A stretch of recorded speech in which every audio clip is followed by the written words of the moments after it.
Hello, people of the internet. I am Andres Perez, aka Kaiju Noir, and welcome to another edition of Fully Endorsed. I am here, of course, with my co-host, Mr. Dylan McCandless, aka Super DM64. Boy, do we have a story to tell you tonight. Oh, absolutely. It is a story that has been told by many, and we're just another group of people who will add to that very long and growing list. We're literally the last ones to talk about it. Yeah, pretty much, yeah. This is, of course, the subject of today. The subject of today's subject is the Fyre Festival, which was a large failure of a music festival that was made to promote talent booking app. And it went horribly wrong. It happened. It was supposed to occur in 2017. I'd just like to clarify that we are not fully endorsing the Fyre Festival. Right, we're not endorsing the Fyre Festival. However, we are endorsing the 2019 Netflix documentary that was made earlier this year, and so like way at the beginning of this year. So I thought, hey, you know what? It'd be a great way to close out the year by talking about something that helped open up the year. And that is Fyre, the greatest party that never happened. And so I briefly just talked about like essentially what Fyre Festival was or wasn't. And so I first learned about Fyre Festival through the Internet Historian. Like I know like there was a lot of buzz going around about Fyre Festival like during the direct aftermath of the event, which was I believe late April, early May. But I didn't really hear about it until like a couple months later when the Internet Historian made his video about it. Yeah, same here. I believe it was you who shared that video with me because you introduced me to the Internet Historian's content. And it was the same for me. And it blew me away that this massive sort of cultural event had happened, like completely under my nose, because I'm not dialed into that sort of social media world where all of the promotion for this was going on. And then I don't really watch the news or talk shows or anything like that. So I didn't really catch the aftermath either. Yeah. And so this was this amazing sort of saga that happened while I was off doing God knows what, you know? Yeah. And it definitely should note that the kind of people that were attracted to Fyre Festival was something that was like completely out of our comfort zone. These were people that were really into the Instagram influencer culture per se, and you know these were essentially like rich white kids going off on a what they thought was like a tropical island venture where it's like it's a Bahamian luxury tropical island getaway. And on top of that, it's a music festival. And so, that's another thing. Music, I'm not sure about you, Dylan, but like, I'm not a music festival kind of guy. I actively hate them because there's one that happens here in Tennessee called Bonnaroo, and it happens every year, and it attracts some big names. But it happens in like one town over from me, and it creates so much traffic. And just busloads of smelly people getting off at McDonald's. Like it's the worst. It's the worst time of year. You know what? For me, my version of that is Coachella, which is in California. I don't know where in California exactly, but I know like every year, like there were some of my friends or like friends of friends would talk about Coachella and going to Coachella and like going there for like the whole 3-day weekend and taking lots of photos and showing themselves being there. In fact, I think there's like one on the H3H3 podcast. They talked about how like most of the time people who go to music festivals mainly take photos of themselves showing other people that they're at the music festival. I don't even like to go to a concert. Why would I want to go to a music festival? Like I don't know. It's just not my cup of tea. Yeah, Coachella is probably the biggest one, and it's one that sort of it's weird because that's another one that has been going on apparently since the 90s, from what I understand. But either mid or late 90s. But I hadn't heard of it until like a year or two ago. I haven't heard about it until like maybe I want to say 2015. So like when like social media was really kicking into high gear, when like the more people, once people started realizing that social media could be used as a marketing tool, then it was able to spread far and wide to more people to influence. Burning Man, that's another big festival. I don't know where that is though. I'm assuming it's in a desert area, which just goes to show like how well versed I am when it comes to these sort of things. All I know about Burning Man is that they burn a large man, an effigy of a man, not a real man. This isn't like the Wicker Man, right. Christopher Lee sort of scenario. But they burned an effigy of a man for some reason, right. And there's a lot of drugs involved. Yeah, maybe if they had any percentage of drugs from Burning Man, that could have helped things go a lot smoother with Fyre Festival. Right. Apparently Coachella was started in 1999, so right at the tail end of the 90s. Right. So hey, it's the 20th anniversary then, as we are filming. I hope it was good. People who went. Yeah. None of you were listening to this. Yeah, I'm sure majority of our listeners probably maybe don't go to festivals. If for any of you who do go to who do attend music festivals, let us know in the comments what they're like. What's the appeal? Yes, let us know. So Fyre Festival is one of those things where it's like they would advertise it as like the next Coachella, the next Burning Man. It's just like, that you combine a music festival with a island beach vacation, and it sounds like the perfect idea. And you know what? The whole as the documentary goes into how it got started, this was something I never knew about. I'm sure most people didn't know about, but the music festival was actually meant to advertise a talent booking app called Fyre, or Fyre Media, I suppose. And so that was really interesting because that was something that I don't think the internet historian mentioned in his video on the subject. Yeah, he never, I don't think he talked about that either. Most people only know about, on the outside, knew about the Fyre Festival, but not so much about the Fyre app. Right, and it's an interesting detail because you watch the documentary and they explain what this app was supposed to be. Mm-hmm. It's a really good idea for an app, actually. Like, it's a really solid idea. Right. That they ruined by trying to throw a multi-million-dollar party when they had no money. Right, exactly, yeah. And you know what? I feel like this is me skipping ahead a little bit, but as we learned through the documentary, Billy McFarland had another business venture called Magnesis, which was sort of like a debit card or a credit card. And like an exclusive credit card in New York City for rich millennials. Yes. Sort of an exclusive club. You would get this credit card and then you would have access to certain perks and things like that. Right. But apparently that didn't go. That's another good idea another great idea, poor execution.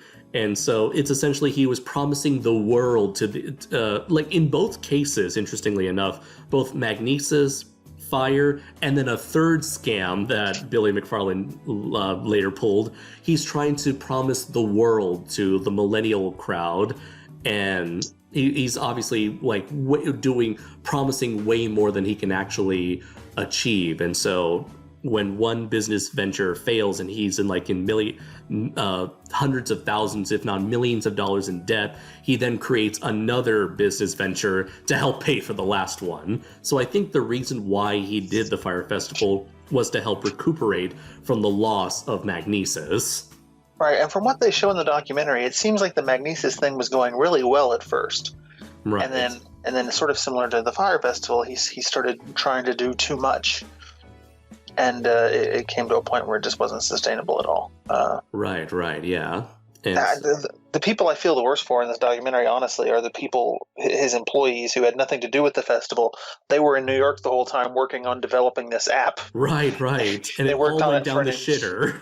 They worked on a year developing this app. And again, it's a really solid idea for an app. One person describes it as the Uber of booking talent. Right, yeah. Great pitch right there. And then it all goes down the crapper because your boss is a fucking idiot. He decided to try and throw Coachella in the... It was like they were trying to do a victory lap but they hadn't done anything yet. Right. Like, you build the app first, you build it into a success, and then you have money to throw your Bahama party. Right. But instead, they tried to do it all at once, and they didn't have enough time to prepare. They really should have gone like 2 years out, but they were trying to do all of this within 1 year. Oh, totally, yeah. And as we'll discuss, it just really fell to shit. Right. And that's not even getting into like all the illegal stuff that Billy was trying to pull off by throwing his employees under the bus. His employees, and especially the Bahamian people who were working under him. Yeah, they got it the worst, honestly. Yeah. So, I did want to mention. Yes. That like at the same time that Netflix dropped this documentary, there was also another documentary that dropped on Hulu called Fyre Fraud. Right. And I did watch it out of curiosity. Okay. And I would say that I like the Netflix documentary more, but I would recommend people to watch both of them. That is true. They do give slightly different perspectives on the whole situation surrounding the Fyre Festival. Yeah, because when you watch the Netflix documentary, you're always not 100% sure what to think of Billy. You know, right? You're like, I don't know if this guy is just misguided or an idiot or a genius. Like, I don't know what's going on here. But then when you watch the Hulu documentary, it becomes very clear that, oh no, he's just a fucking con man. He's a con man who has good ideas but doesn't know how to follow through on them, and so he just resorts to conning people for money.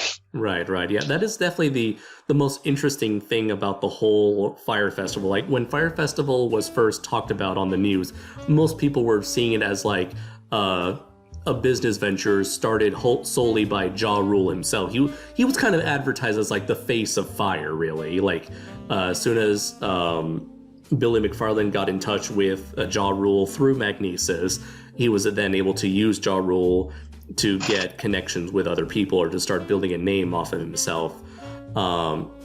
Because Ja Rule was also involved in the whole Magnesis thing, like pretty heavily. True, yeah. They make that more clear in the Netflix documentary. At one point, they show like a clip of like the two of them being interviewed on a talk show about Magnesis. Right. And I think like Ja Rule was definitely using Billy to help connect with like the millennial crowds, because I'm sure no one under the age of 20 or heck under the age of 25, 30 maybe, knew or are familiar with Ja Rule's music.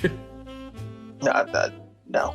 I mean, we know Ja Rule because we were alive in the early 2000s. And even then, I barely knew. I'm barely familiar with his music. But most of these kids that wanted to go to this Fyre Festival, they were fucking fetuses at the time. They don't remember what Ja Rule is famous for, which was being the worst half of songs featuring Ashanti. They don't know about all that. Yeah, and of course, like the whole like music lineup. The other one people like to bag on was Blink-182, which was a famous rock band from like the 2000s, and so that was another thing where it's like, oh, you're getting these kind of these sort of musical talents that are like, they're not exactly unknown, but they're not going to set the world on fire. Right. I always had this bad habit of assuming that bands and artists just sort of drop off the face of the earth once they've stopped releasing content. But usually, no, they just go around and keep touring.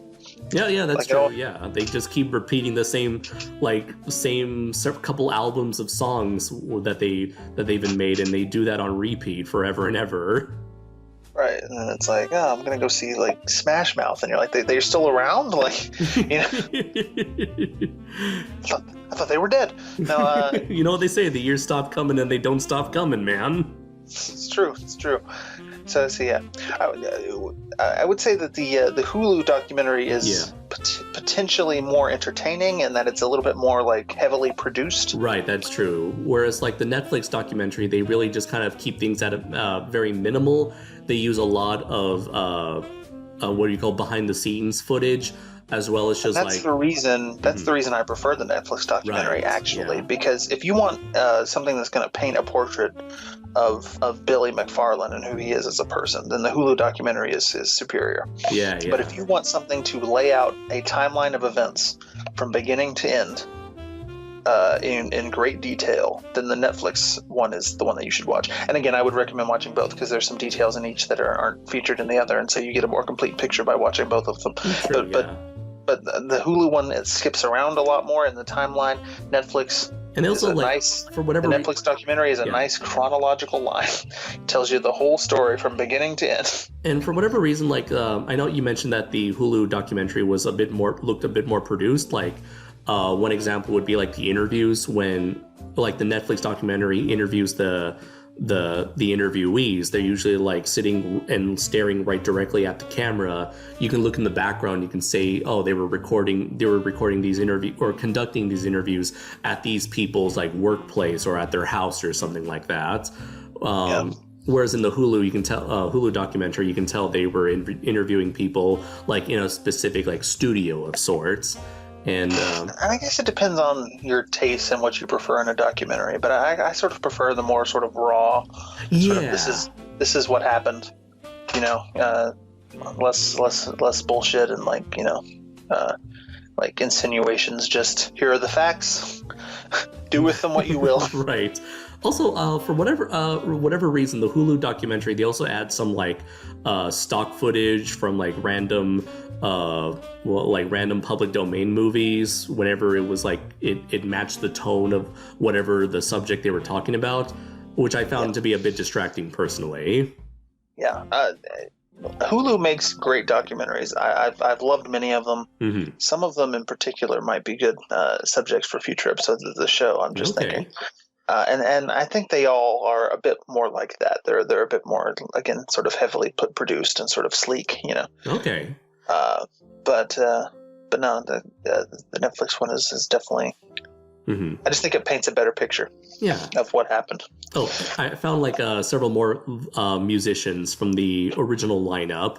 I don't know any of these besides Blink-182. There was Pusha T, Tyga, Designer, Major Lazer, Disclosure, Migos, Ray Sremmurd, K Tranada, Lil Yachty, Matoma, Klingande, Skepta, Hakuna Matata, Klaatu Barada Nikto, Ha Sabania, Leoth, Ten Snake, Blondish, and Lee Burridge. I swear most of these sound like Doctor Who villains. I've heard of some of those. I've heard of Pusha T and Tyga and Major Lazer and Ray Sremmurd, just because they did that one song that song Black Beatles. It was like a viral thing for a while, and Todd in the Shadows did a review of it. Okay. So I've heard of a few of these. Now, are any of the for the most part? But for the most part, this is all 2010s music, and once I got out of high school, I really just left the radio behind. I haven't. I've listened to as little of it as possible, honestly. Right. I am totally out of it when it comes to current music. I mean, the in terms of mainstream people, the only people I know is Joji, and that's because he was Filthy Frank. Right. Yeah. Or people who are also famous for other things, like Donald Glover, or True. Yeah. Or the ones who have just stuck around this long, like Beyonce or whatever. Or Gorillaz. All right, Gorillaz. Yeah. They're still going around. They're still around. Yeah. Rihanna's still releasing songs every once in a while. Same goes for Daft Punk. Although she sounds less and less interested with each track, I've noticed. And so as this starts out, they mentioned that the documentary starts out with Billy McFarlane putting together the Fyre company for the Fyre app, and then they went straight into a Fyre festival in order to have a big opening, bring a lot of attention to the app. And as we know later in hindsight, this was mainly done to help pay off for the whole Magnesis bullshit. And already it seemed like Billy McFarlane, I mentioned earlier before, I forgot to mention, most people tend to think of this festival as something done solely by, or was headed solely by Ja Rule, but really Billy McFarlane was the brains, or the lack thereof, behind the whole system. And so he is really the centerpiece of both documentaries. And in the case of Fyre Festival, they really go to show you how influential he was in trying to get all these people to do his bidding, essentially, and how he has very charming. He had seemed to have a lot of passion, a lot of energy, a lot of that charisma to convince you that he knows what he's doing. Yeah, well, and I think the reason that this story remains so interesting and has persisted as long as it has, I mean, beyond the fact that it's like the most spectacular music festival flop of all time, bigger than like 90s Woodstock, which was a disaster. Beyond that, there's like an added level of like malicious intent with this story, because usually when these things happen, it's just due to like poor planning or just incompetence. Which is also at play here, but there's also an element of like, this dude's a con artist. He's scamming you. like this is not just a DashCon situation. Right, where it's like they had something, but they couldn't have the money. They were going to have something, but they didn't have enough money to actually have it. Rather, they're just lying straight from the get-go. Right, and he didn't even have a ball pit to offer. So right. He had tents. That's something. He had disaster relief tents instead of like these like luxury suites. He sold them luxury villas. Villas and what's he called, bungalows? Yeah, cabanas. Any word he could think of that means like luxury, like accommodation, he would throw out there, and it was all just FEMA tents. Right. Some people got houses that were rented, but they were only like the influencers. Yeah. Although apparently there was like a few influencers that got like one cruise ship, and like she was in the documentary, and she's like, I don't know what's going on over at the main island, but I am not leaving this ship until I know what's happening. Yeah, well, there's also like news footage from around the time of like paparazzi going up to like Kendall Jenner as she's walking into a store, being like, "Hey, what about Fyre Festival?" And like she starts laughing, like right. And that was another thing, like Ja Rule didn't even bother to show up. Right. One of the first things they talked about was how they were filming the promo video for the Fyre Festival, and by the end of the documentary, they mentioned how like the closest thing to the Fyre Festival was that promo shoot with 60 people as opposed to 6,000 people, and you can really tell like this was like the peak of how strong like Instagram social media influencers have, how much they in terms of like promoting your branding, and they got like all the best models, the best Instagram models, biggest Instagram models, which I didn't really knew were a thing, but I quickly became aware of this thing, and I knew that Instagram models were a thing, and obviously I knew that supermodels were a thing. Well, I guess, but honestly, this world is just so alien to me. Like I felt a little bit like Jane Goodall watching this documentary, because I'm watching a different species, and I don't know how to interpret what they're doing. Like I don't know what a Bella Hadid is. Right, but apparently she's a big thing. She's a big deal in certain crowds. But I kind of quickly became aware of this because my sister is somewhat of an Instagram influencer, like I certainly would say like she's no Bella Hadid, but she's got some kind of, she's made certain deals with certain brands in order to help promote their products on her Instagram page, and she has not a large but a decent, a sizable following. I mean, way better than the following I have compared to my YouTube following, I'd say. I would say my sister is probably bigger at Instagram than I am at YouTube currently. So it's like, used to having like friends or followers on these social media sites were just like, it was just like, oh, that's nice, But now it's like they've monetized it, and I don't understand how it works or why anyone should care. It's just, I don't know. Like I assume like being an Instagram influencer means that like there's something about you that makes hundreds or thousands of thousands of people follow you.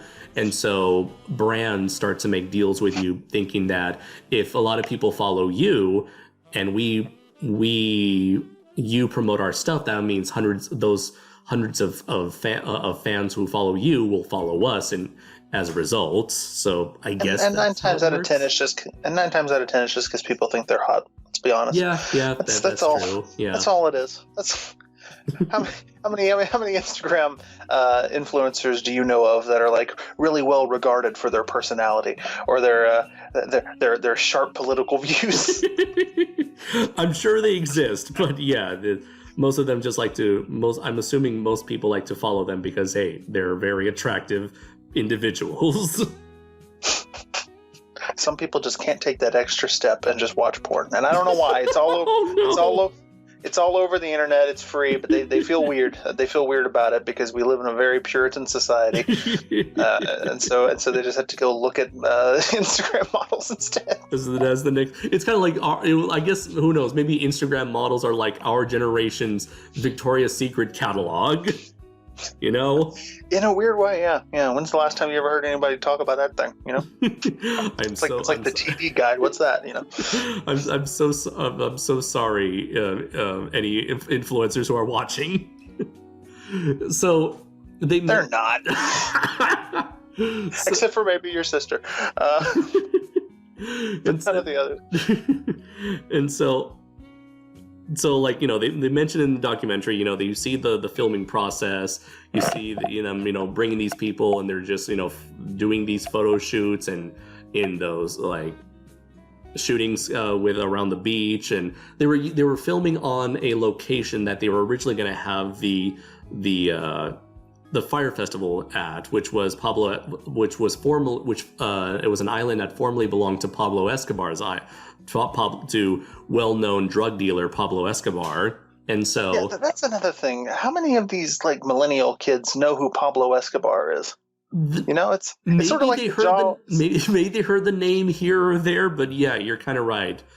I mean, he does get name dropped in rap songs sometimes, so maybe by cultural osmosis. Maybe it's kind of like Scarface. I'm sure most young people today have never watched either version of Scarface, but they know about the persona of Scarface. Right. I guess that's possible. But it just struck me as weird. It's like you're marketing this thing to children based on Pablo Escobar and Ja Rule. Like that's what you. And that's a funny thing. Like this is like a good peek into how.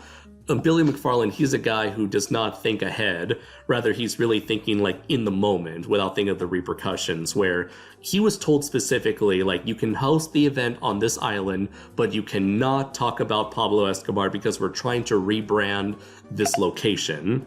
And what does he do? In the promo video, he says, hosted on Pablo Escobar's island. And then and then like the people he was collaborating with were like, fuck you, you get no island. No island for you. No island for you. Yeah, so then he had to find a different island. And technically it was an island, but it was like a small beach, a small area, a small like construction site that was a small piece of an island. And it's so funny how like they try to when they showed a map to the Fyre Festival attendees, they like cropped out the rest of the island and made it seem like it was like a private island, just like what they advertised initially. Yeah, and the really interesting thing about this documentary is that you realize that the warning signs were there from the very beginning. Oh, yeah. There were people from the very beginning going like, guys, this is a scam. Look at this. This is clearly a scam. You're not going to get anything when you go there. It's a scam. Don't go there. And they just were ignored. It's essentially, it's the guy who made the Fyre fraud account. He was essentially going, it's a trap! And no one listened. No one listened. Yeah, it's amazing. It's amazing how many there were articles pointing out like this is clearly not going to happen. This is a disaster waiting to happen. This is failure.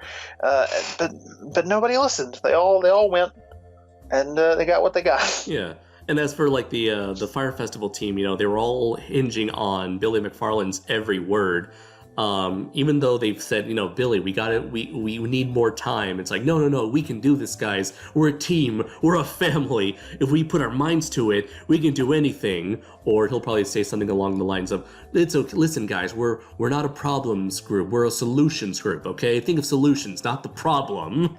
or he'll probably come up with some bullshit like that. And it's like, Billy, we have to identify the problem in order to come up with a solution. That's your problem. He'll probably say something like, "That's your problem, man. You're thinking too negatively here." Don't tell me about my problems. This is a solutions group. They're so short-sighted, and he's such a typical like huckstery, like sort of young entrepreneur, yuppie type, Oh yeah, and you can tell this the very kind of person who was being parodied in American Psycho. Oh yeah, this is essentially like I forgot what was the name of the main character from American Psycho? Bates. I would know it if you hadn't asked me. It's something like that. But essentially, Christian Bale's character. I feel like Christian Bale's character from American Psycho was like the most extreme version of what Billy McFarlane is, because he looks like he was an individual who was like raised in luxury, born with a silver spoon in his mouth, never had to work a day in his life, although he was always someone who was lived in the life of luxury, and but for whatever reason it was never enough for him, because it seemed like he was the kind of individual who was like obsessed with that high class exclusivity VIP crowd that you were mentioning before, like the kind of crowd that he was advertising Fyre Festival and Magnesis to. He wanted to be in that crowd, or he wanted to give the illusion that he was in that like 1% millennial partying every day, drinking every night, hanging out with models and celebrities and all that stuff. He wanted to live like the most he wanted to embody the most luxurious life, most lavish life possible. He wanted to be part of that exclusive VIP crowd. And so clearly he was, he had like dollar signs in his eyes, and he was so focused on reaching that goal that he didn't care. It's like he was too focused on the goal that he wasn't thinking carefully about how to get to that goal without tripping halfway through. Yeah, the character's name is Patrick Bateman, by the way. Oh, thank you. I was thinking Norman Bateman? No, that's a different Psycho. Yeah, that's Norman Bates. He is a psycho, and he is in America, but it's not the same. Not the same thing. Yeah. I could totally see Billy McFarlane strapping someone to a chair and explaining Huey Lewis while he sharpens an axe. And there's so many interesting stories from behind the scenes at trying to put this festival together in this insane amount of time. The most stunning one being... I know where you're going with this. So there's this older gentleman. Who was his mentor? Yeah, he was sort of his mentor. He had been there with him from the beginning during the Magnesis days. He was the half of the Magnesis business that actually worked, it seems like. And Billy brought him in to sort of help him put together the Fyre Festival. Uh-huh. And it was just a shit show from the very beginning, obviously. But at one point, they had a bunch of water that they needed to get through customs. And customs was like demanding an extremely high amount of money to pass this water. And so this older gentleman, by the way, is a gay man. Right. Which is important to the narrative. No, even if he wasn't gay, I'm pretty sure Billy would still have asked him to do it. Well, Billy calls him up and says, listen, I need you to go down here to where the customs officer is and suck his dick so that he'll release this water.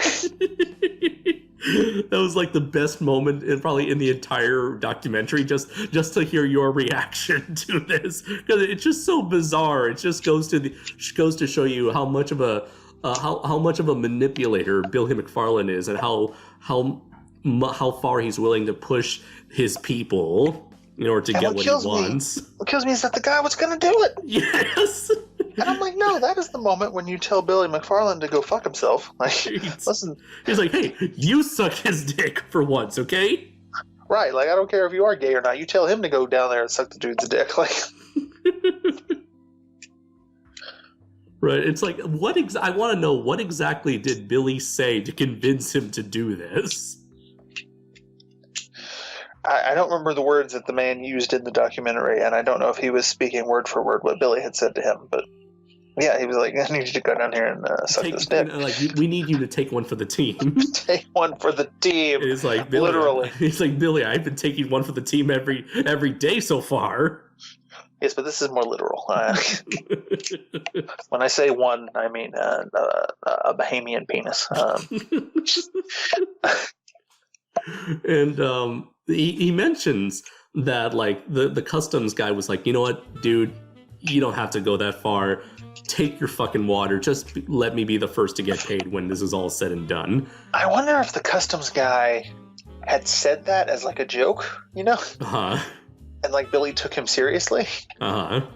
That's the only explanation I can think of, unless Billy is just that much of a fucking deranged psychopath that he thought maybe. Like, you're wondering if this was like his idea or the customs guy's idea. Right, like I don't know, like either the customs guy said that as like a joke, and then like when the dude came down, he was like, "Holy shit, I didn't think you were actually going to send somebody," or this was some deranged plan that Billy concocted in his own brain. I don't know which scenario I like better. Or you think like he was actually going to guilt the customs guy by forcing his employee to get pity on him. He was playing the psychological game there. Maybe that was the play. Maybe he is a genius after all, because you know what? He got his water. You know, but if he was so much of a genius, why is he spending 6 years in jail right now? That's, it's a good question. That's the whole thing, is like, is he just that inept, or is he just only smart where it counts? And that by that I mean he's smart in the places where it shouldn't count. Listen, he's definitely a genius in the realm of scamming people. Like this. Yeah, it's one thing that everyone agreed on is that he's good at separating people from their money. At least with Magnesis and like the Fyre app, there was an actual product involved. Right. With Fyre Festival, he sold them nothing.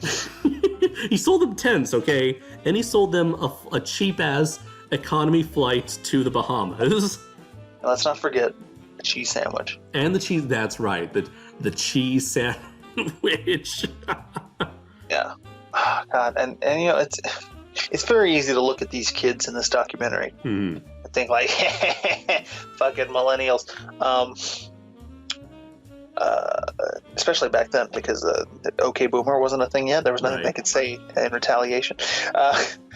But yeah, it's easy to look at these like rich, spoiled white kids and be like, fuck them. They spent thousands of dollars to go on an island and sleep in a FEMA tent. But at the same time, like I'd be pretty pissed too. Like, yeah. Like the way there's a point in the documentary where one of the girls is like, "This is seriously worse than being in like an economy class flight." And I remember when we watched this together the first time, you were like making fun of her for like bitching about like her airplane accommodations, and I was like, yeah, but she spent a lot of money for this though, and she was expecting a private jet. Right. It makes you think like were they like they promised all these people private jets, but it's like because there's like hundreds of kids coming in, does that mean they were gonna they were advertising that they were gonna send like hundreds of jets to get all these thousands of people out there? It seemed to me like everybody was flying to Miami, and then the plane that took you to the island left out of Miami. Right. So like you would book your own flight to Miami, and then you would get on the plane that takes you to the Fyre Festival. Right. Is how I assume it had to have worked. I mean, yeah, that's how it worked. But the way they advertise, it's like, oh no, it's like a very exclusive private jet, not just like a plane that anyone who's attending Fyre Festival can go to, or like anyone who's going to the Bahamas can use. Yeah, and not all the people that went to this thing were like actually rich kids who could afford to be going to this thing. A lot of them were like screwing themselves over by going to this thing. Like, even if it had been what had been advertised, it still would have been a bad idea for them to go. Yeah. They would have come back from this amazing weekend and then been broke for the rest of their lives. Oh, totally. Yeah. Or like even the people who like according to the internet historian, like most of them took like tickets that were not in the thousands of dollars, but rather like the hundreds of dollars. But even still, hundreds of dollars, that's That's quite a hefty price tag right there. Yeah, to speak nothing of like the stupid little Fyre wristbands. Oh my god, yes. Like that's such a stupid idea where it's like Billy McFarlane wanted to get some more extra cash. He wanted to squeeze as much cash out of his attendees as much as possible. So he's like, "Hey, you better buy this bracelet and put some digital money into those bracelets, even though we don't have a Wi-Fi infrastructure at all whatsoever. So there's no guarantee that this thing will even work." Which is why it's even funnier that he is now in prison and has to have a commissary account to afford anything. Oh, yeah. Imagine like the Wi-Fi goes down and he can't use his commissary anymore. Oh, boy. Yeah. And what was another thing? But it truly does suck for these people who are going to this festival because they are left with hardly any food, hardly any water, tons of alcohol, by the way, which is really surprising because Billy McFarlane's team had the money to bring in a ton of alcohol, but not enough for the water. That just goes to show. If they were about to suck some dick to get that water, I can only imagine what they did for the alcohol. Yeah, well, apparently they paid for the alcohol in advance because apparently they had no difficulty there. That was like one of the first things they brought in. So it kind of shows you where their priorities were severely mismanaged. Maybe they actually bought the alcohol in the Bahamas, so they didn't have to. Because it's possible. The water was specifically, it was Evian water, so I think that's why it was more of a. They had to. Right. They had to import it. That's the word I was looking for. Import. Jesus. But anyways, yeah, it's really if I was in their shoes, I would be terrified because it's like it's in the middle of imagine like there's again barely any food and water. There's tons of alcohol, so people could get drunk, and then there's no medical staff or hardly any medical staff there. There's almost no one to talk to because they had barely any staff to answer any questions. Most of these kids didn't even get a tent because there weren't enough tents available, and the tents that were there, the beds and the carpeting was all soaked from a rainstorm that occurred the previous night.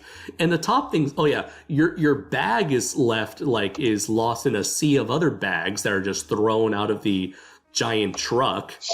I love how he just says, come get your bag, and then there's just a rush of people trying to find their bag. Right. Or it's like if you want to put your belongings somewhere, here's the locker, but you had to provide your own lock, not that we told you in advance. Right. Didn't bring a lock, oh well. And I think the worst thing was they didn't talk about this in the documentary itself, but other people online have, is that there's nowhere for these kids to charge their phones. So yeah, there were certainly no outlets anywhere. So imagine you're using your phone. Which is a major problem if you're of our generation. Right. We're constantly utilizing wireless technology to always be on top of things.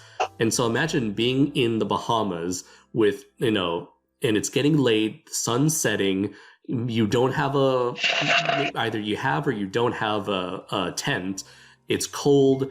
It's your tent is wet, and to top things off, the battery is running low, and so the one thing that's your one tie to the outside world, to call an emergency, get an emergency hotline or whatever, things would suck. Apparently there were screen caps that people shared online of this one person who is on Twitter trying to contact the U.S. Embassy, the Bahamians U.S. Embassy on Twitter saying, "Hey, can you help me? My phone's running low. I'm desperate for help." Right. How do you pronounce it, by the way? Is it Bahamian? It's not Bohemian. Oh yeah, definitely not Bohemian. I thought it was Bahamian, but the Bahama people say Bahamian. But so I remember there was this one kid on YouTube. Some of he recorded an entire vlog of his time at the Fyre Festival from beginning to end, and he didn't even bother getting a tent. He went straight to the airport.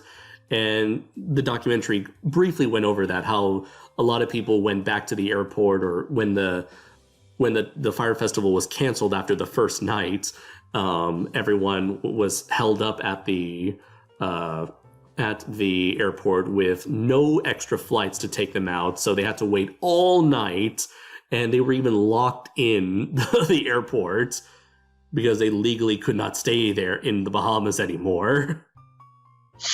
Yeah, no, that was crazy. Imagine being locked in the airport overnight and you have no food or water. Right. It's just, man, I can only imagine the sort of like endurance run they were put through.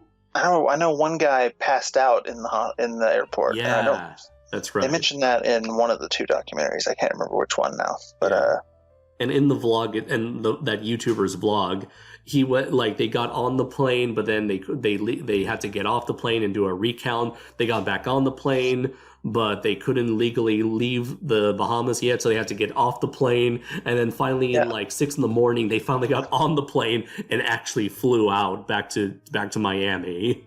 Yeah, at one point they had to change pilots because that pilot had been sitting on the runway for too long. Right. Yeah, I think that was in the Hulu one that they covered all that. Yeah. Dang, man. I can imagine like I can relate to that specific part of the story because the first year that we did G-Fest, the day that my flight got canceled and I wound up having to stay an extra day in New York. Right. I remember you told us that. I sat on that runway for so fucking long before they were finally like, we're canceling the flight. You're like, Bill, come get me. It's the worst thing. It's the worst thing in the world to just be sitting at the runway. Right, it's like take off. Come on, you can do it. Just do it. No one's looking. Yeah. God. And let's see. And then like during this moment, it's like the way the Netflix documentary talked about Billy during this whole the actual Fyre Festival, it seemed like he had like no clue what he was doing. Apparently the Fyre Festival staff like just canceled all the musical acts, and apparently he had like a mental breakdown. He sort of like he burst into tears, where it's like he was trying so hard to avoid thinking about the repercussions that when it finally came, I guess he was like in disbelief. So it's like, oh, I didn't think this would happen. No, I thought we could avoid this. And like he tried to like, I guess, I'm not sure. Would you say he was delusional this whole time, thinking that it could work until it didn't? I think that's part of it. I mean, he's definitely a fucking huckster and a snake oil salesman and a slimy individual, but there's got to be some level of delusion. Like, did he think this would actually work if he was that disappointed with the end result? I think he was just, he needed it to work. And so he was blocking out all of the obvious signs that it was just a dumpster fire. And eventually he was confronted with the harsh truth that he had thrown the most disastrous event in the history of music festivals. And I like to think that like in the weeks and days leading up to Fyre Festival, I was wondering if he was sort of like he was ignoring the reality of it all. Like it was sort of like imagine a college student, and I know this from experience, who chooses not to study all that much for the exam. And he thinks, oh, the exam is like a couple days away. I'm sure I can study enough and still pass the exam. And then like 3 days go by and like a couple more days go by. It's like, oh, I still got time. I can make this work. And then it's like you take the exam and it's like, oh, fuck, I should have. I can't believe this. How did I not see this coming? I am clearly not prepared for this exam. Yeah. It's a lot like that. It's like a Schrodinger's cat sort of situation where it's like, as long as the box remained closed, there's a chance that cat could be alive. Or it's like, as long as we are in the days leading up to the Fyre Festival, there's a chance that it could work. It is sort of like when you're failing a class and like you need to do something to change that, but instead you're just like, it'll all work out. Yeah. Yeah, it's there's got to be some amount. I don't know how much of it is delusion and how much of it is intentionally defrauding people. I think that both of them are definitely at play. Yeah. I think he's an idea man who can sell his ideas really well, but then when it comes time to actually deliver on those ideas, he's like, you want to buy some exclusive tickets? And you know what? I'm thinking like he could have easily have been an ideas guy and let someone else handle all the business stuff, end of things. But I feel like maybe it's that sort of there's that egotistical side of him that wants to be known for doing everything. He wants people to see him as like the next like Mark Zuckerberg in terms of like greatest businessman ever. And I'll tell you who got away from this whole ordeal pretty much scot-free and probably should have faced some more repercussions is Ja Rule. That is true, yeah. I mean, because when you watch the Internet Historian video about Fyre Festival, you kind of get the idea that Ja Rule wasn't actually like around or involved all that much. Right. Yeah. He was definitely around during the promo shoots. Yeah, but you watch the documentaries and he's not there like every day. Like he's not out there building those FEMA tents. Yeah. But he's way more involved building the FEMA tents. But he's way more involved than you might think based on what you know about it, from the media. He had a bigger stake in this than I think people have given him credit for, and he's managed to sort of slink away from it. He's even partnered up with somebody else to start a new version of basically what they were trying to do with the Fyre rap. Right. So he got away just hands clean. And I don't know. I feel like something should have happened there. He was a partner in the Fyre company. True. Like he was right there with Billy McFarland throughout all the. And then that call at the end of the documentary. The conference, the online like Google Hangouts conference call. He's like, "Come on, everybody, let's think of an idea. There's a lot of fucking smart people here." And the one guy's like, "But we defrauded a bunch of." It's not fraud. It's not fraud. I would call it false advertising. It's the same fucking thing, Ja. Yes, we defrauded them with our false advertising. Yeah. Goes to show his incompetence right there as well. Not to mention all the even more shady like financial crimes that Billy was doing. Yeah, that one is like really shows how scummy of a fuck he was. Where I don't know enough about like economics and like business to like explain what he was doing. But I can throw around terms like wire fraud and money laundering. These are some of the. He was cooking the books, as some financiers would say. Cooking the books, massaging the numbers, fudging the receipts. Yeah, essentially, like right from the get-go, he was already getting himself in trouble. Again, thinking that it's going to help him in the short term, not thinking long term. Where it's revealed later in the documentary, after they covered the events leading up to and during the Fyre Festival, it's revealed that Billy McFarland was inflating the numbers, saying like, "Oh, our company is not worth this much; it's actually worth this much." In order to, I know he claimed to have like $2.5 million worth of Facebook stock, and then come to find out he only had like 1,500. Right. So it's like he's inflating all these numbers just to make his Fyre company, appear bigger than it actually is, which would attract more potential investors. Yeah, he's just straight up lying to investors in the face, which is another huge crime. Right. And on top of that, when he was paying people for their services when building Fyre Festival, apparently he sent them like mail. What do you call them? He wired them money. But like the documents he used to wire the money were like they were wiring documents to money that did not actually existed. So he's wiring them, he's wiring them fake money or fake payments per se. It's like if you were making a check and that check led to a fake bank account. So like I'm giving you a check, but you're not actually going to get any money out of it. And that is what they call wire fraud or mail fraud. Right. It's like when people embezzle, right? They make out a bunch of like fake receipts to be like, oh, we spent this much on this, when really they're just pocketing that money. Right. And like the worst thing I think happened, like he was in debt as a result of the failure of his Magnesis company. And so he somehow took that debt and spread it across his own Fyre employees. So now his employees owed thousands of dollars of debt that was originally Billy's. Yeah, that was the really messed up thing that I missed the first time we watched this. Yeah. Because we were talking over it obviously, but when I watched it on my own, I realized he wasn't just maxing out his accounts; he was maxing out his employees' accounts. He was taking their credit cards and spending their money. Yeah, then he winds up firing them all, but not actually firing them, so they can't like get unemployment or anything. Right, he's like essentially kind of strong-arming them into quitting.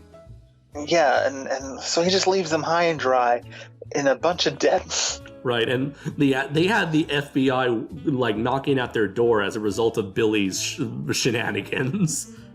Yeah, it's really it's crazy, all the stuff this guy was getting. On top of all of that, at the very end of the documentary, it's revealed that in order to help him get out of this Fyre situation, he started another scam to pay for the scam that he made to pay for the first scam. Yep, and it was all like, hey, and it was so obvious that it was him behind it, because he had another dude doing it for him. Right. Like he had this guy, Frank, who was like sending out the emails. Right.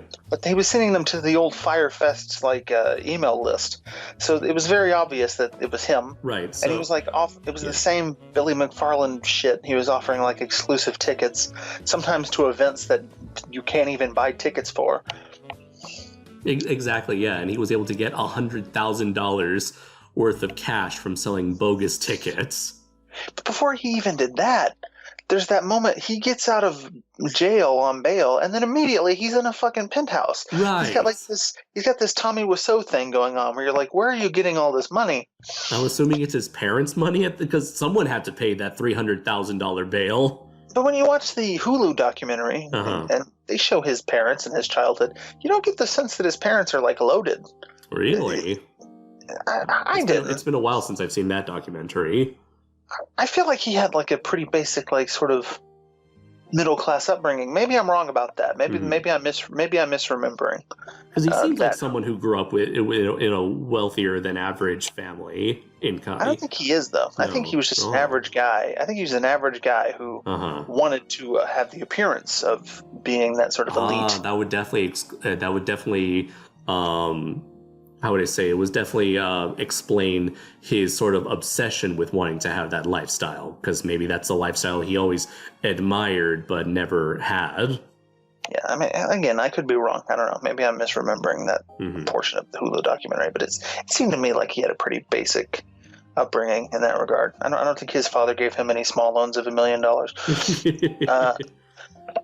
But yeah, the one guy talks about how he just got out of jail, and then he takes him up to this lavish penthouse, and he's like, "How are you paying for all this?" And I don't want to put on a tinfoil hat and start talking about conspiracy theories, but it kind of makes me wonder if Billy's got some sort of like mob connection going on. Yeah, because like earlier they mentioned that while they were making the Fyre Festival and like they needed more money, Billy would fly out of the Bahamas to New York and come back with a sack of money essentially. And it's like, oh, we need more money. He goes back to New York and comes back with more money that he mysteriously got out of nowhere. It reminds me of in the Mel Brooks movie, The Producers, which is a movie that we're definitely going to cover on this show at some point. Yeah. You definitely need to see that. The main character, he produces Broadway plays, and he used to be like very popular and famous and very successful, but now he's sort of down on his luck, and basically he raises the money from his productions by like just sleeping with a bunch of old women and getting them to like invest in his productions. Oh boy! So he's basically just defrauding a bunch of old rich ladies out of cash. By the way. I was just looking at the Billy McFarlane wiki page because he has one apparently. Just look at the subtitle next to his name. Oh boy, here we go. Yep. Yep, that's Billy McFarland, parentheses, fraudster. And he's done. Even when he gets out of prison, he had to agree to like never serve as an executive officer or director for a company ever again. So even he's not gonna be able to do any more of that shit. At least not publicly. Right. You can probably work for the mob. It's like, listen, guys, I got this idea here. Okay, it's gonna make you live the life you always wanted. I don't want to believe that he's connected to the mob because he seems way too nerdy to be in the mob. But at the same time, I don't know how to explain all this money. Well, you know what? I remember popping up out of nowhere. I remember the internet historian mentioned something along the lines of like short-term loans he was getting. Yeah, and there is that one rich lady who like keeps investing money. That blonde chick, I forget her name. And in the Hulu In the Hulu documentary, they explain that she's like married to like this like really rich like captain of industry type guy, and that she is always just sort of investing in things. And she took a liking to Billy and believed in him and kept investing. I remember. Money. Yeah. It makes me wonder if there's something going on there. Oh no! Also, look at how young this guy is, because this guy's like only barely a year older than me. He's older than me by like 4 months or 4 or 5 months. So. He burned out really fast for someone so young. Yeah, well, I mean, he went too big, you know? When you're a con man, you got to start small, you know? Right. And you got to start with things that don't draw a lot of attention to yourself. Not look at me and my giant fucking luxury music festival. Yeah, it's just insane. It's just insane. He wanted it all, man. He wanted to, what was it? He wanted the big bucks, but he wanted the big bucks. He wanted to press his luck, but ended up with the biggest whammy of all. Yeah, you know, it's interesting that we did these two documentaries back to back, because there are some similarities, I think, between the character of Billy McFarland and the character of what was his name, Michael Larson. Right. Except that Michael Larson was better at it. he planned out his scheme. He actually got the money legally, technically. Yeah, he figured it out. He beat the system. But he did end up going down the very illegal way with, and just like Billy, he ended up getting in trouble with the law, with the FBI. Yeah, IRS too, I think. Only for Billy, it took him less time. So he's got he's holding the fastest record there. Yeah, that was another freaky moment in the documentary when the employees are talking to each other. And one of them's like, has anybody else been contacted by the FBI? Yeah, I'm so glad someone recorded that phone call. Yeah, one random note I wanted to bring up, and that was like, they brought up several people involved in the festival, either as attendees or Fyre employees or people who worked under Billy.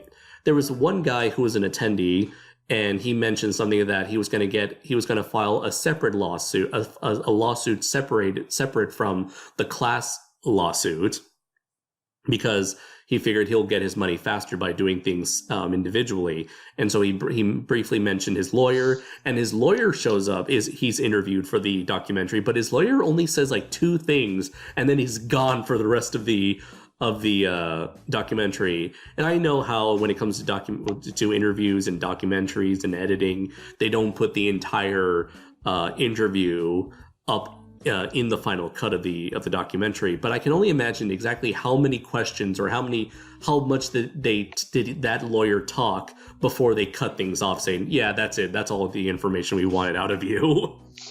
Right. Enjoy your 20 seconds in the documentary. There is another lawyer in the Hulu documentary. Right, he's one of the ones who did the class action lawsuit. Right, right. We got a little bit more information from him than we did the guy that you're talking about. Right. One important thing we didn't mention, that was like the people who got screwed the most, we kind of alluded to previously, was the Bahamian people themselves, and how as per usual, it was the locals who got it the worst by the rich white man. One guy didn't even get his dick sucked. But I bet after it was over, he wished he took that offer. He didn't get anything. That's what happened. He pressed his luck, and the whammying out. He got a whammy. He ended up with nothing. And so with he didn't land on 4 or 8. No, just a big fat 0. I'm so sorry if you're listening to this because you're interested in Fyre Festival and didn't listen to the last episode. Oh my god, you're right. You must be very confused. Like, why are they constantly bringing up Press Your Luck? Or for the millennials who know about Fyre Festival, what is Press Your Luck? They might know about it. There is a new version of Press Your Luck with Elizabeth Banks on now, so maybe they've seen that. Maybe. And so yeah, the people they worked like all day and all night, and they pretty much did not get paid at all whatsoever. Billy McFarland promised them that by collaborating with the Bahamian government, Fyre Festival would be able to provide jobs and opportunities to the Bahamian economy. Right, well, because the whole thing was that if it went well, that they would get a 5-year contract, and that would be like 5 years of like steady work for an impoverished island community. So that was, that was too much to pass up, really. And so they all sort of threw themselves into it, only to be left high and dry at the end when the whole thing turned out to be a disaster. And the one who got it the worst is that lady. Right. The lady who ran the restaurant, who wound up spending $50,000 of her own life savings to pay back the people that had helped her prepare food for this thing. Right. So she had to pay everything that Billy owed. And however, yeah, there is a happy ending to that story. Right. After the documentary came out, somebody on the internet apparently started a GoFundMe account for that woman, and not only was she recouped her $50,000, but they raised a sum of $145,000, nearly tripling the amount of money that she had lost. Right. I'm not sure if any of that was used to pay the employees who worked on Fyre Festival, but I like to think that she would have taken that extra 95 and sort of spread it around to some of the other people who got screwed over. But hey, it's her money. She can do with it what she can do with it what she wills. It's her money, and she do what she wants. Really, they should have started a GoFundMe for the whole of Great Exuma, but whatever. Right. It's a shame Michael Larson passed away before GoFundMe was a thing. Right. It's nice that some nice white people were able to make up for what had happened. She's like, yes, let me feed upon your white guilt. Yeah, good on her. Exactly. I'm glad something good came out of this documentary. And there was that other guy who was sort of like the main Bahamian worker who worked closer to Billy McFarland than anyone else. And his sort of subtitle is former Fyre employee. So I get the sense that he was actually hired onto the company, whereas everybody else, I think, were just like contracted to work on this thing. Probably. So it seemed to me like he was much closer to the goings on than everybody else. There was another guy too that they didn't interview him in this Netflix documentary. They interviewed him in the Hulu one. Another local guy who had a lot of really great stories. Again, I recommend everybody to watch both of these documentaries to get sort of the full scope. But yeah, he seemed to be pretty close to what was going on, to the point where he had to leave the island himself. Right, because everyone was like, "Where's our money?" It's like, Billy's not here, so you're the next best thing. Yeah. It got so bad that like there were death threats, and like all of the Fyre people had to like sneak away from the island. the gay dude, he had to like hide in a what did he say? He changed his clothes with someone else. He switched clothes with someone else. Hid in a urinal until someone in an old car showed up. He jumped into the car, hid underneath, and then the car just drove him to the airport. I can imagine him trying to blend in with the attendees. Hello, my fellow kids. Greetings, fellow youth. Isn't this lit? They were still saying lit in 2017, weren't they? I'd like to think so. I think so. But yeah, it's craziness. Absolutely, yeah. I forgot. There's one more thing I want to mention. Now was this documentary did come under fire for for not disclosing the fact that this whole documentary was funded and produced by Jerry Media, which was the company that helped advertise and promote Fyre Festival in the first place. And that's how they were able to get all this behind the scenes footage, was because this was all Jerry Media's, or Fuck Jerry as they're known on Instagram. I never heard of Fuck Jerry before then, but I hear that they just steal memes on the internet and post them on Instagram to gain the views and followers. Yeah, here's the thing about Fuck Jerry, though. Mm-hmm. I don't blame Fuck Jerry at all for anything that happened, which is why I don't mind that they got paid to do a job and they did the job. Right. The guy who directed the Fyre commercial has a whole spiel about that in the documentary. Right. He's like, people were like coming after him, like, how could you have sold this thing and it was fake? And he was like, well, when I was there, it was very much real. The Instagram models were there and they were frolicking on the beach. Like that's what I saw. They had no idea what a dumpster fire this was going to be. They just got paid to promote the thing. Right, you know? Right. And it just kind of served as a lesson for like any further influencer who is promoting something, to make sure you make it clear to your followers, hey, this is an advertisement. I'm being paid to do this specific thing. It's not, oh, hey, everybody, I'm fully endorsing this thing. Clearly, there's no ulterior motive for me to do this besides that I like it.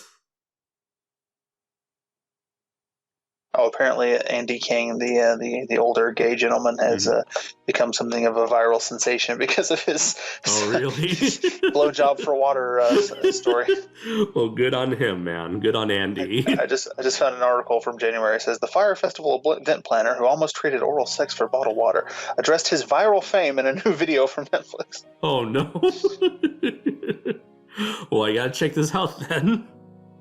But yeah, that was a thing where. Yeah, Jerry Media, the people that helped make Fyre Festival a thing, they were the people who produced this documentary, and yeah, that was something that people were upset with, but it doesn't really bother me. But yeah, it would have been something. It would have been nice for them to have like mentioned it in the video itself, in the documentary itself, saying like this is a Jerry Media production. Also, but I do appreciate them getting all of the behind-the-scenes material, all the behind-the-scenes footage for this documentary, and does help give a much clearer picture of what went on behind the scenes. Also, apparently... think about it from their point of view. Not only do they get to profit from all this extra footage that they have lying around by producing this documentary for Netflix, but also they get a chance to sort of... argue their side of the story and be like, look, guys, we didn't know what was going to happen. This whole documentary is just them pointing the finger at Billy. We were just paid to go down there, film some pigs. I don't know. That was another hilarious part of the documentary where Ja Rule's like, listen, man, real talk, we're paying a lot of fucking money. If we want to go see the pigs, we're going to go see the pigs. Yeah, during that same sequence, there's a scary portion where it's like they're trying to do like a last minute late night shoot where it's like, oh, let's have all the girls in the pool together. It's like, it's cold. You want us to get in the pool with you? It's like, get in the fucking pool, Chanel. It's like, oh, Jesus Christ. Get in the fucking pool. Yeah. Yeah, I would not be comfortable if I was one of those models. Is this how you talk to Ashanti? No wonder you haven't had a fucking... No wonder you haven't had a fucking hit. Nobody wants to work with you. Look at this tweet that Ja Rule posted after the documentaries came out. Okay. I really hope this is not... I love how people watch a doc and think they have all the answers. Well, Ja, where's your documentary? Where's your proof? Yeah. Give us your side of the story there, Ja. If that is your real name. Is there anything left to say about this documentary, man? I don't know. Watch it. It's a fascinating story. Watch both of them. Watch the Internet Historian video about it. While you're there, check out his videos about DashCon and Rainforest. They will not disappoint. Yes, absolutely. There needs to be. I so wish there was a documentary on DashCon just so we can talk about it, because my God, is that another shit show of an event? Yeah. Rainforest, they couldn't do as much of a documentary about because it wasn't so much the people planning the event in that case. It was the attendees. Right, and there's not really a whole lot of proof there other than police arrest records. Yeah, but a documentary about DashCon would be great. I don't think it's ever going to happen, though, because Fyre has eclipsed that fiasco. Oh, yeah. In every way imaginable. Apparently, like, Seth Rogen wanted to do a movie about a failed festival, and it coincidentally happened around the same time. He was pitching the movie or writing the movie around the same time as Fyre Festival, so this movie is going to become somewhat of a pseudo parody of Fyre Festival. Oh, that sounds amazing. Yeah. I will watch that. I'll watch the hell out of that. Yeah. And so I'm sure you would fully endorse this product, I'm assuming. I do fully endorse it. And listen, we learned some valuable lessons from this documentary. Don't defraud people out of millions of dollars. Don't plan music festivals when you don't know what the hell you're doing. Don't Don't solicit labor from Bahamians and then run away without paying them. I'm sure that's all of that is very relatable to our audience, my friend. And most importantly, don't suck some dick for some water. It's not an even trade. Right. No, maybe we should just make that our new outro. Remember, kids, just don't. Whatever you're thinking, just don't. Just don't do it. It's not worth it. It's not worth it. Don't follow your dreams. None of it's worth it. Do not reach for the stars and keep your feet on the ground. Keep your feet on the ground, yes. And just stay there. Stay there. Yes, don't go anywhere. So, what are we going to talk about for the next episode of Fully Endorsed? Our first episode that will most likely be recorded and premiered in the year of our Lord of 2020. That's true. This is the last thing that we're recording in 2019. How do you like that? Yeah. I, for one, am ready for a brave new decade. The 2010s can eat a dick. Are you ready for the Neo Roaring 20s, my friend? Oh boy, I got my zoot suit ready. No, so next time, you would be forgiven for thinking that we're only covering films and sort of documentaries in this series based on what we've done so far, but not true. We can branch out to any sort of media we want, except maybe video games, because that would be too difficult. Next time, we're going to be doing a comic. And that comic is the 2005 DC run on Space Ghost. It's a miniseries detailing the secret origins of your favorite Hanna-Barbera superhero. If you don't know what Space Ghost and talk show host. If you don't know who Space Ghost is, you're probably a child. A quick Google search will help you. But yeah, I'm very excited to talk about this. I read this miniseries for the first time last year, and I really loved it. And I'm excited to hear what Andres has to say about it. So. Oh yeah, totally. As someone who has made comics. Oh yeah, totally, definitely, yeah. And as someone who grew up on Space Ghost Coast to Coast and a little bit of the classic Hanna-Barbera stuff, I'm all for a little Space Ghost action. Oh yeah. All right then. So look forward to that and more, ladies and gentlemen. So until then, I have been Andres Perez, aka Kaiju Noir. And I've been Dylan McAllis, aka Super DM 64. And always remember, everybody, if you're thinking about doing it, don't.